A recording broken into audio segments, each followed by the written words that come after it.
بي واي دي سونج ال واحده من انجح واشهر العربيات، وانتشرت في مصر بسرعه جدا والناس حبتها قوي قوي قوي. في سنه واحده بقى في عربيات كتير قوي سونج ال في مصر، والناس بقت بتحكي وتتحكى بيها. العربيه اللي معانا النهارده زي السونج ال بس من سلسله الاوشن. هحكي لكم بقى ايه سلسله الاوشن وايه داينستي وايه الفرق بينهم، بس يلا بينا نتفرج الاول على سي لاين 07.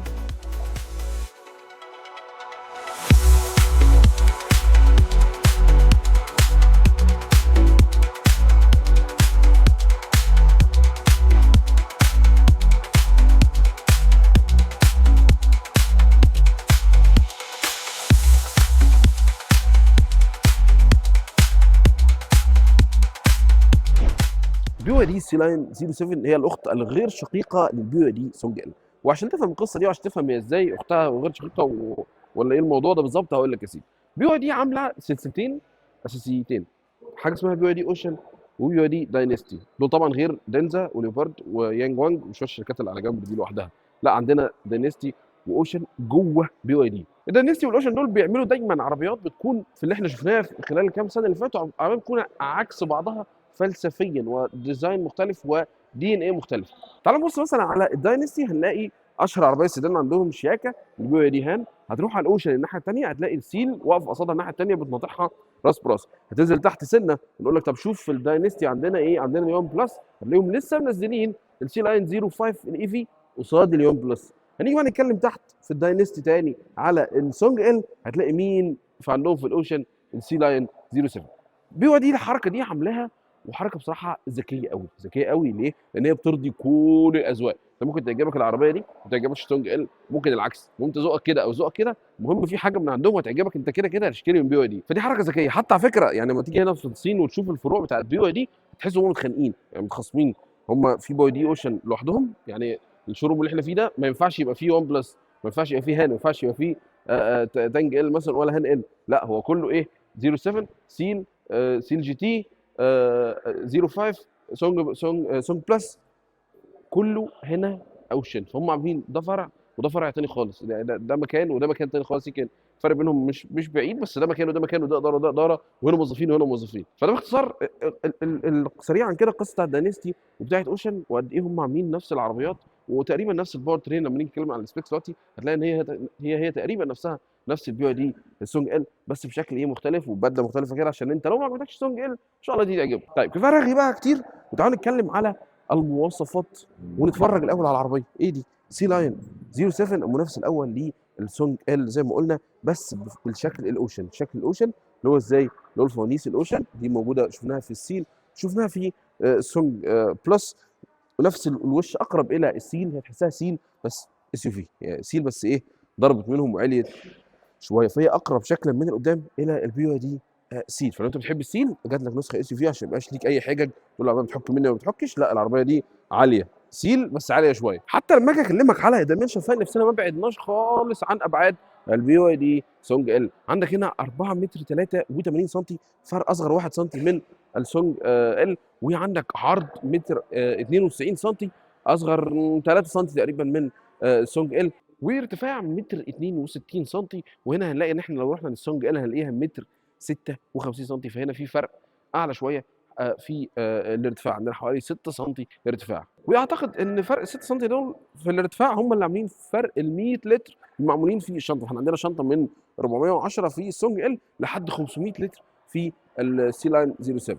طيب فالدايمنشنز تقريبا هي الفروق بسيطه جدا، ويكاد يكون مفيش فروق. يعني انت لو شفت عربيتين جنب بعض مش هتحس ان دي عربيه ودي عربيه، لان هم فعليا هم تقريبا نفس العربيه بس كل واحده بشكل مختلف شويه. هنرجع ورا شويه هنلاقي عندنا الجنوط بشكل مختلف. هنلاقي عندنا جنط هنا 19 على الفئات اللي هي السنجل موتور، وعلى الفئه الاخيره الديون موتور هتلاقي جنط ال 20. نرجع ورا هنلاقي المرايات. طبعا الفيرجن دي ما فيهاش لسه ما فيهاش الكاميرات دي، النسخه القديمه. النسخه الجديده فيها الكاميرات الستوك بتاع الكاميرات. عارف انت شويه الكاميرات اللي هم لزقوها في كل العربيه دي فجاه، دي الكاميرات اللي هنا والكاميرات الزياده اللي هنا دي فيها 360 عاديه بس ما فيهاش باقي الكاميرات. الديزاين بتاع الباب بتاع الاكره اللي جوه المقبض دي ماشي.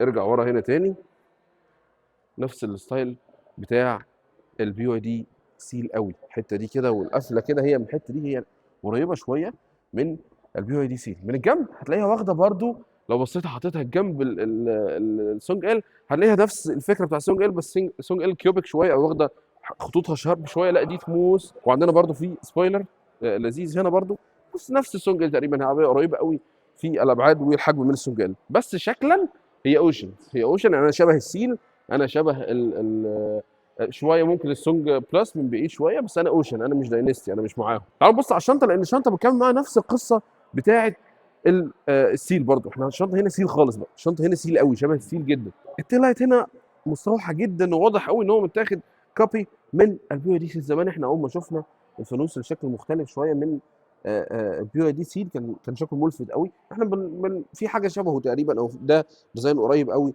منه، مع سبويلر اسود خفيف فوق، غير طبعا السبويلر الكبير اللي فوق اللي هو برضو موجود في السونج ال. هنا هنفقد حاجه انا بحبها بصراحه، دي قلنا الموضوع ده شكله هيبقى ذوقيات، بس المقطع الخلفي او الظهر بتاع السونج ال لا يعلى عليه، هو الاحلى على الاطلاق. شكله رهيب، احسن شويه برضو بالنسبه لي شكلا مني. طيب كل دي فروق، هنلاقي عندنا فروق شكليه. يعني ايه شكليه؟ يعني ممكن تعجبك، ممكن ما تعجبنيش، ممكن تعجب حد ثالث، ممكن ما تعجبش حد. ففي الاول وفي الاخر دي كلها ذوقيات. تعال نتكلم على ارقام والحاجات العمليه. اول اختلاف هتخبط فيه، هنلاقي احنا عندنا شنطه مختلفه. يعني ايه شنطه مختلفه؟ احنا عندنا هنلاقي في شنطه، بدل ما كان عندنا في السونج ال شنطه 410 لتر، هنلاقي عندنا هنا 500 لتر، فعندنا في حوالي 90 لتر زياده. عندنا طبعا الرف ده بتو ليفلز، وتحتيه مساحه تحط فيها الشواحن والحاجات الاساسيه اللي هتبقى معاك في العربيه طول الوقت. طيب فاحنا كده عندنا بوينت رقم واحد، او ميزه رقم واحد، ان عندنا هنا الشنطه تعتبر اكبر، او مش تعتبر، هي اوريدي اكبر بحوالي 90 لتر من الشنطه بتاعه البي واي دي سونج ال. فلو انت كان عندك مشكله مع شنطه السونج ال، فالسي لاين بتحل المشكله دي ومديك 90 لتر زياده. عندنا كمان في الفرنك قدام، لما تطلع قدام تشوف الفرنك هتلاقيه ازيد برده 10 لتر من الفرنك بتاع البي واي دي سونج ال. تعالوا نبص على الفرنك قدام، هنلاقي عندنا هنا 58 لتر قصاد 48 لتر في سونج ال. فنبدا نقول مبدئيا كده من قبل ما نخش نشوف الانتيريور، ان مساحات التخزين في الشنطه او الفرنك لصالح البي اي دي سي لاين 07. تعال نتفرج على الانتيريور، واللي المفروض مختلف تماما عن سونج ال، مفيش حاجه شبهها في الانتيريور خالص. تعالوا نبص مع بعض على الانتيريور بتاع سي لاين 07. اول حاجه هناخد بالنا منها لما نيجي نفتح الباب هنا، هنلاقي الباب هنا مش فريملس، لا عندنا باب كامل بفريم عادي زي الابواب العاديه. تعالوا بقى نشوف الفروق والدنيا اتغيرت في ايه. اول حاجه عندنا الدركسيون شكله اتغير تماما، مش عارف احكم عليه حلو ولا وحش بصراحه، شكله مختلف، ما كنتش من محبي قوي شكل الدركسيون بتاع السونج ال، وده شكله، بس ده شكله لذيذ يعني، مقبول نوعا ما. في الكونسول هنلاقي برده في اختلاف. احنا عندنا هنا الفتيس بتاع ايه بقى، بتاع الاوشن، ده فتيس بتاع الاوشن بتاع السونج بلس، وبتاع اللهم صل على النبي بتاع سونج بلس، وبتاع السيل. الحته دي كده، المقطع ده بتاع سلسله الاوشن. عندنا 2 كاب هولتر، وعندنا مساحه تخزين ورا، مكان التكييف تقريبا في نفس اللوكيشن. وعندنا الشاشه المعتاده من بي دي 15.6 انش، دي الشاشه العاديه، هي كده كده موجوده في اغلب او كل العربيات بتاعت بي دي. لسه محافظين على اللفه في السي لاين، ممكن تبقى الفيس ليفت ما بيلفش، مش عارف، احنا هنجربها دلوقتي. عندنا شاشه العداد بستايل بي واي دي بتحبه من زمان قوي، للناس اللي فاكره الكين بلس، الشين بلس، كان في نسخه منها العداد جوه طابلوه، يعني طابلوه كده حته واحده، والعداد والشاشه العداد يعني حته في الطابلوه كده، زي ما هو حاصل هنا بالظبط. الشاشه حته من طابلوه، ما فيهاش، ما لهاش لا حاجه تحت من فوق عشان الشمس، ولا ليها اي حاجه خالص، هي كده منها للشمس للشارع، يعني في وشك على طول. دي بصراحه بايخه سنه بسيطه مع الانعكاسات ومع الشمس وبتاع، ساعات بتشوش عليها، بس مش لدرجه انك ما تشوفش، يعني مش لدرجه ان انت مش هتبقى شايف منها، او انت مش هتستفيد بيها، لا خالص.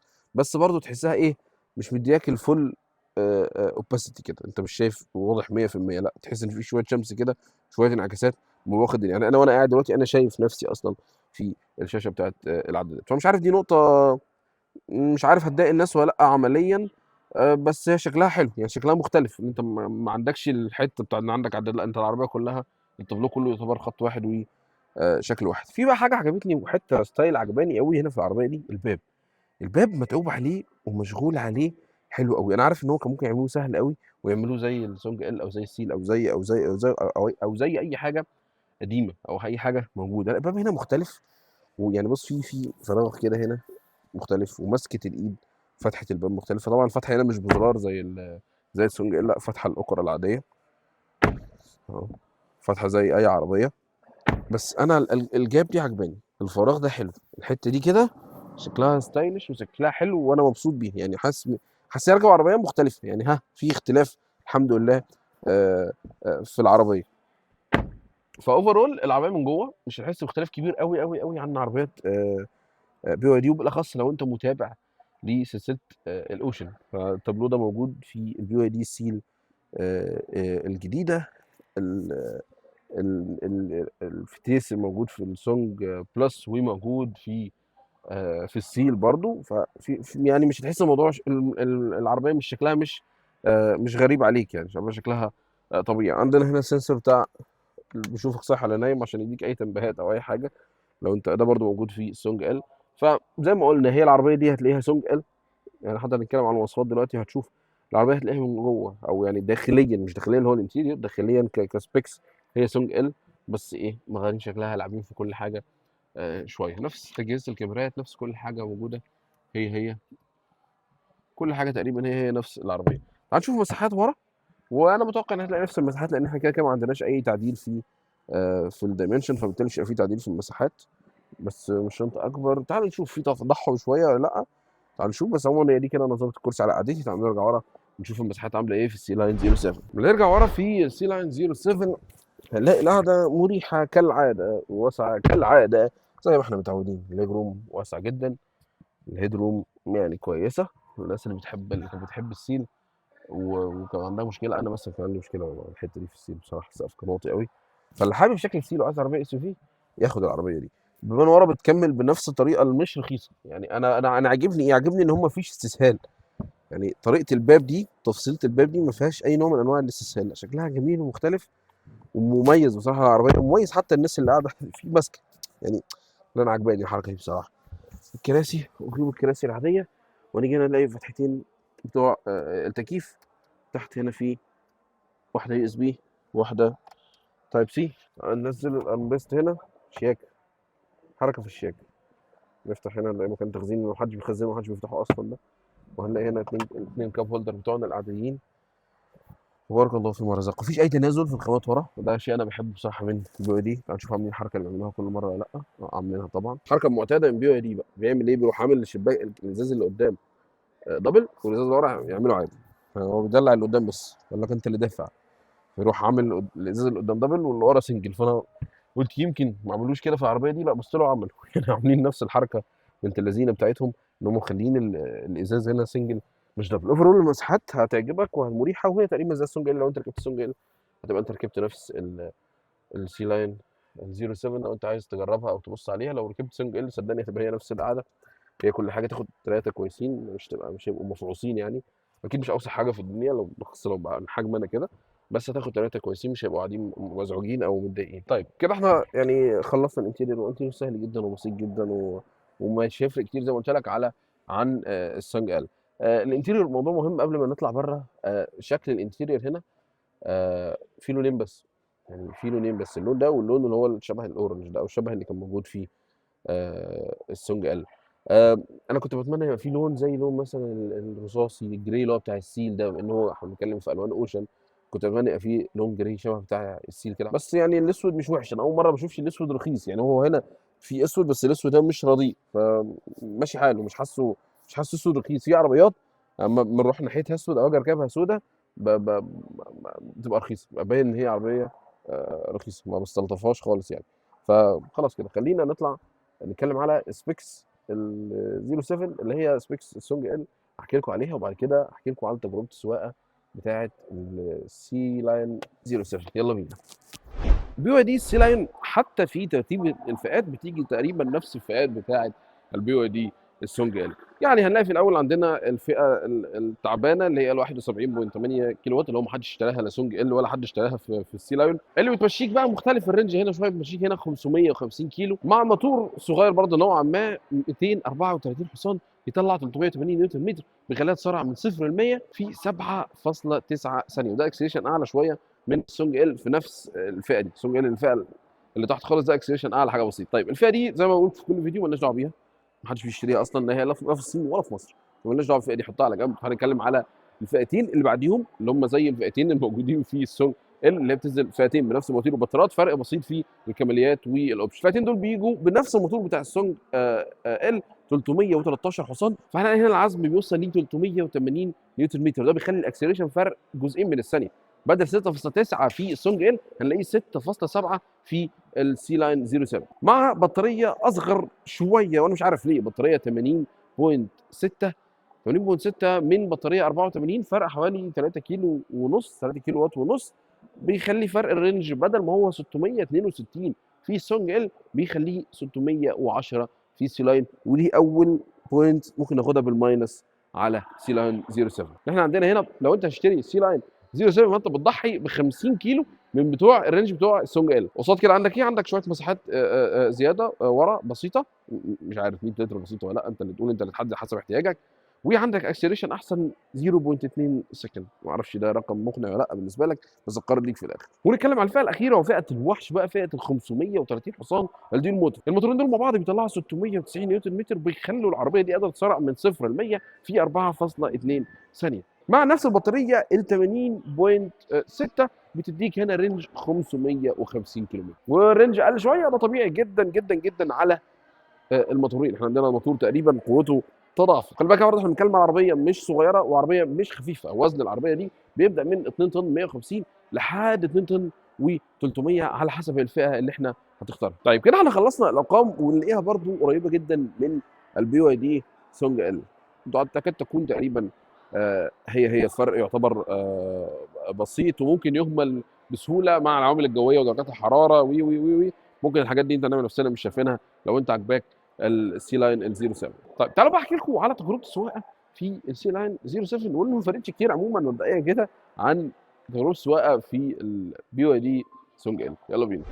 تجربه السواقه في السي لاين 07، وخليني الاول انبه على حاجه، ان العربيه دي كنت بتتفرج عليها جوه 24 نسخه 25 تلاقي فيه رادار فوق الزياده، وهتلاقي فيه الكاميرات الزياده اللي قلت لكم عليها جوه، بس مش موجوده غير في النسخه 25، مش موجوده في نسخ 24. نرجع بقى لتجربه السواقه. تجربه السواقه ما فرقتش كتير خالص عن تجربه السواقه بتاعه سونج ال، فانت لو شفت تجربه السواقه بتاعه سونج ال في الفيديو، لا بهزر، لو شفت تجربه السواقه بتاعه سونج ال هتلاقي كل حاجه تقريبا قريبه، وكل حاجه تقريبا هي انت راكب عربيه، لو انت جربت السيل هي قريبه قوي من السيل بس على حاجه اعلى شويه، عربيه ستيبل جدا، العربيه ما فيهاش صوت تخبيط هواء، مش هتحس بصوت الهواء بسهوله، الازاز الدبل عامل شغل كويس قدام، بس يعني برده مش موجود ورا، برده نفس اللي حاصل في البي واي دي السونج ال. فانت معاك عربيه ستيبل مش هتزعلك في المناورات، بس مش هناخد بيها غرز الدنيا يعني، لا المناورات الطبيعيه العاديه.